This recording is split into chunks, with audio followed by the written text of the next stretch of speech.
ফলের সিজনে ড্রাগন গাছের কেমন পরিচর্যা দরকার আজকে এই ভিডিওটাতে আমি তোমাদেরকে শেয়ার করব। ভিডিওটা প্রথম থেকে শেষ পর্যন্ত দেখতে থাকো, তাহলে জানতে পারবে আমি আমার ড্রাগন গাছগুলোর কি পরিচর্যা করি, বিশেষ করে এই ফলের সিজনে।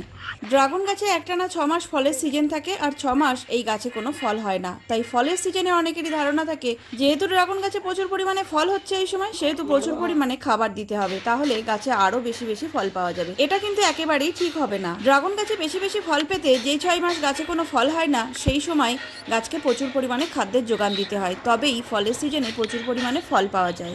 ড্রাগন গাছকে ফলের সিজনে খাবার না দেওয়ার সব থেকে বড় কারণ হলো এই সময় থাকে বর্ষাকাল, আর প্রায় সব সময় বৃষ্টি হতে থাকে, আর মাটিটা একদমই শুকায় না, সব সময় ভেজা থাকে। আর গাছের গোড়ার মাটি যদি ভেজা থাকে তাহলে কোনো লিকুইড খাবার দেওয়া একদমই উচিত না।